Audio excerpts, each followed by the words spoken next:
जो लोग परब्रह्म की भक्ति नहीं कर रहे होते हैं, जो कि किसी तरह के कुछ व्यसन भी कर रहे होते हैं, लाइक वो मदिरा वगैरह का सेवन भी कर रहे होते हैं, जो बेहोशी में होते हैं या फिर जो मन और बुद्धि में होते हैं, जिन्हें बेहोशी रास भी आ रही होती है, जिन्हें माया और परमात्मा में ज़्यादा फर्क नहीं लगता है, वो अक्सर अपने आप को कम उम्र का बताते हैं या फिर अपने आप को छोटी उम्र का दिखाना चाहते हैं। और जो उनके सपने होते हैं, जो कि वो पब्लिक के सामने तो ऐसा कहते हैं कि मैं ये सब अब नहीं करूँगा, लेकिन उनको अपने सपने पूरे होने की आखिरी उम्मीद अभी भी होती है। और इसी मनोभाव के साथ वो किसी के भी वीडियोज़ वगैरह देख रहे होते हैं। लेकिन जैसा कि मैंने बताया कि वो लोग कुछ व्यसन भी कर रहे होते हैं और उनको अपने सपने पूरे होने की उम्मीद भी होती है। लेकिन वो पब्लिक के सामने मेरा ऐसा कोई भी सपना नहीं है, मैं इस दुनिया में अब कुछ नहीं चाहता हूँ, ऐसा भी जो बोल रहे होते हैं, जो माया की भक्ति में होते हैं लेकिन जिन्हें माया और परमात्मा में फ़र्क भी नहीं पता होता है। सिंपली ऐसे लोगों को अपने अहंकार के बारे में भी नहीं पता होता है, तो कुछ इस तरह से ही वो अपने आप को ही ठग रहे होते हैं और उन्हें पता भी नहीं होता है कि मैं जो अपने बारे में किसी दूसरे इंसान से छुपा-छुपा कर ये जो बोल रहा हूँ, वो किसी अन्य इंसान को नहीं पता होगा। वो कुछ इस तरह की गलतफ़हमी में भी होते हैं। सिंपली ये जो माया पार वाली भक्ति होती है, जो लोग माया में होते हैं, जो बेहोश रहना पसंद भी करते हैं, लोगों को ये समझ में नहीं आती है। हालाँकि वो अपनी बुद्धि के बल पर कुछ भी तरह के डिसीज़न लेते रहते हैं और अपने बुद्धिमन को संतुष्ट भी करते रहते हैं। लेकिन जब तक कोई इंसान परब्रह्म की भक्ति शुरू नहीं करता है, तब तक उसे ये बहुत बड़ा डिफ़रेंस पता नहीं लगता है कि अभी मैं किस तल में हूँ और वास्तव में अगर मैं माया पार वाली भक्ति करता हूँ, तो उसके बाद मैं किस तल में होता हूँ। अगर आप अपने आप को हिंदू, मुस्लिम, सिख, ईसाई मानते हैं, तो भी आप परब्रह्म की भक्ति नहीं करते हैं या फिर अभी आप उस भक्ति में हैं ही नहीं। अभी तो आप धर्मों में ही उलझे हुए हैं, जबकि वास्तविक धर्म आपको पता ही है क्या होता है कि हम इस शरीर में आए हैं, हमको ब्रह्म रूप होना है, आत्म स्थिर होना है, उसके बाद डायरेक्ट परमात्मा की भक्ति करनी है। लेकिन इंसान इन मान्यताओं से ऊपर उठ ही नहीं पाते हैं। अपने आप को कुछ मानकर ही वो परब्रह्म वाला ज्ञान भी सुन रहे होते हैं। ऊपर से कुछ लोग तो व्यसन भी कर रहे होते हैं और अपने आप से ही वो झूठ भी बोल रहे होते हैं।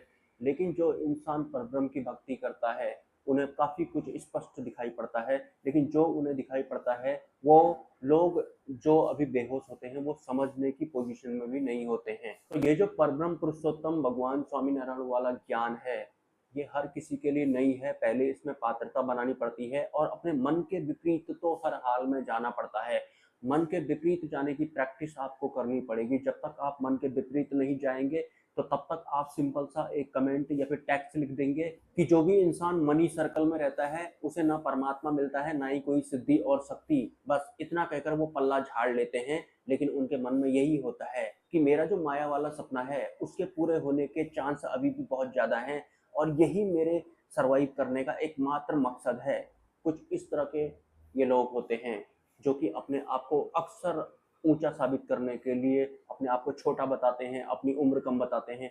शराबी जो होते हैं, आपने अक्सर नोटिस किया होगा, जो शराबी लोग होते हैं ना, वो अक्सर अपने आप को कम उम्र का बताते हैं। आप शराबी की एक्टिविटीज देखना, मैं तो बहुत तरह के शराबियों से मिला हूँ, क्योंकि मैं तो अक्सर बाहर ही रहता हूँ, आपको पता ही है। तो एक से एक शराबी मेरे को मिलते थे, जो कि अक्सर अपनी उम्र को भी छोटा करके बताते हैं, ताकि वो अपने आप को दिलासा देना चाहते हैं कि मेरे पास अभी बहुत समय बचा है पीने खाने के लिए, सपने पूरे करने के लिए, शक्ति प्राप्त करने के लिए, सिद्धि प्राप्त करने के लिए, फिर बाद में कहीं जाकर के परमात्मा की तरफ बढ़ने के लिए। वो भी मैं भरोसा करूंगा नहीं, क्योंकि जो मैं समझता हूँ वही बेटर है। कुछ ऐसे होते हैं जो व्यसन के गिरफ्त में आ चुके होते हैं, उन लोगों की मैं आपको बात कर रहा हूँ। उनकी मान्यताएं इतनी गहरी होती हैं या फिर उनका अहंकार इतना प्रबल होता है, क्योंकि अहंकार के ऊपर तो काम करा होता नहीं है किसी ने भी। जब तक कोई परब्रह्म की भक्ति में आएगा नहीं, सिर्फ बोलने से सुनने से कुछ नहीं होता है। प्रैक्टिकली जब तक वो अपना आकलन आत्ममंथन करेगा नहीं कि मैं अपने अहंकार को कैसे निकालूं या फिर मैं माया के गिरफ्त में हूँ, इसको मैं कैसे जानूं, मुझे अनुभव कैसे होगा,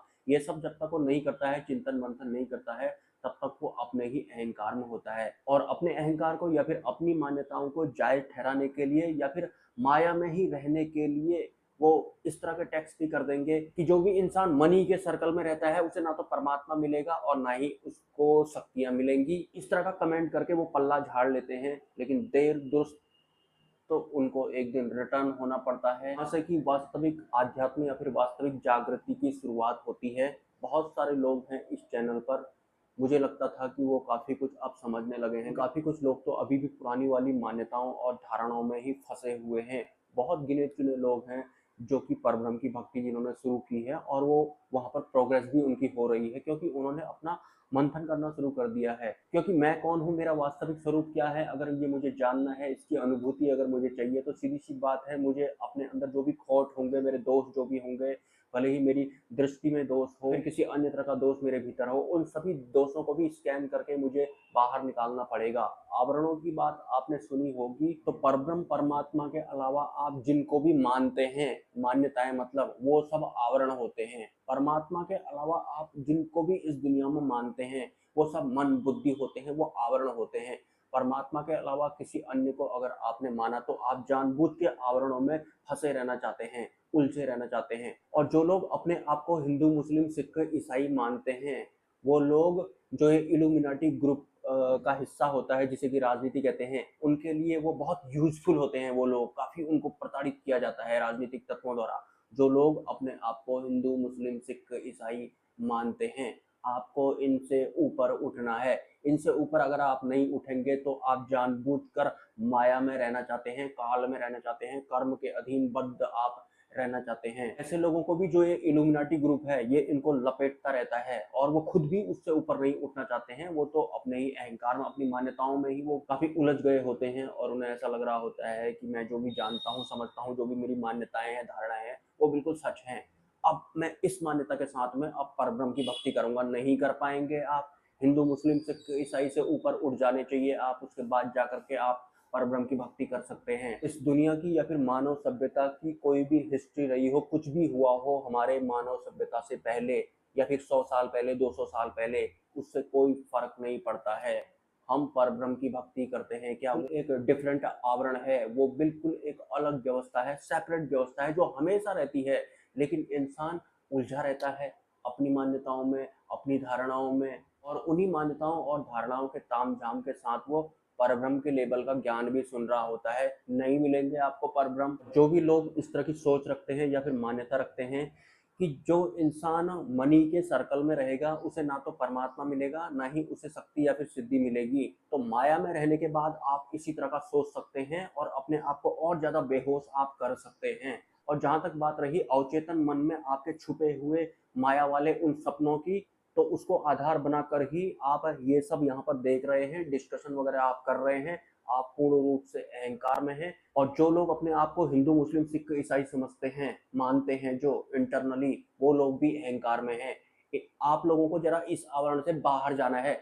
जब आप थोड़ा तैयार हो जाएंगे ना, तब आपको परमात्मा समझ में आएंगे। वरना बुद्धि और मन वाले जो परमात्मा होते हैं, मैं आपको बता रहा हूँ, वो काल, कर्म और माया होते हैं। बोलने की जरूरत नहीं है, आपको स्पष्ट रूप में समझ जाना है मैं क्या बोलना चाहता हूँ। हाँ, इस दुनिया में सरवाइव करने के लिए, या फिर जब तक हम इस शरीर में हैं, तब तक इस दुनिया में सरवाइव करने के लिए आपको अपने आप को हिंदू, मुस्लिम, सिख, ईसाई लिखवाना है तो आप लिखवा सकते हैं। ज्यादा भाव तवज्जो आपको इन लाइनों को देना नहीं है, क्योंकि आपको यही बनाए रखना, इनमें ही दबाए रखना चाहते हैं कुछ लोग, जो कि इस दुनिया के बाकी इंसानों को कीड़ा मकोड़ा समझते हैं। आपको पता नहीं है कि इसकी शुरुआत कहाँ से हुई है, और आपको अपने तक ही रहने दिया जाए, ये बनाने के लिए किसने मजबूर किया है, और आपको पता भी नहीं है। बेहोश होने की वजह से जागने दिया जाता है नहीं। सिंपली ये जो परब्रह्म के लेवल का ज्ञान होता है, ये हर किसी के लिए नहीं होता है। ना तो ये मेरे पर्सनल फैमिली मेंबर्स के लिए है, ना मेरे पड़ोसियों के लिए है। ये तो उसके लिए है जो 100% परब्रह्म को ही चाहते हैं। ये उनके लिए होता है। अपने अवचेतन मन में अपनी दबी हुई इच्छाएं छुपाकर जो भक्ति मार्ग में आता है, ये उनके लिए भी नहीं है। पहले जरा अपनी इच्छाओं को स्कैन करना है आपको, और इत्तेफाकन अगर आपकी वो इच्छाएं पूरी हो गई, फिर पूरी तरह से माया आपको जकड़ देगी, इस बात को भी भूलना मत। और बहुत कुछ जो आप छुपा करके किससे बात कर रहे हैं, ये आपको अभी पता नहीं है। मिलते हैं किसी नेक्स्ट वीडियो में। नमस्कार। हाँ, माया वाला सपोर्ट आप कर सकते हैं, कोई अगर करना चाहे तो स्वेच्छा से। और अगर आप नहीं करना चाहते हैं, माया में ही आप रहना चाहते हैं, काल ही आपको पसंद है, उससे नफरत भी करते हैं, डरते भी हैं, और आप उसमें रहना भी चाहते हैं, तो आप सिंपली ऐसा टेक्स्ट भी कर सकते हैं। जो इंसान मनी सर्कल में रहता है, उसे ना तो परमात्मा मिलता है, ना तो माया, आई मीन ना तो सिद्धि या फिर शक्ति। अगेन नमस्कार। Silent scan. Silent scan.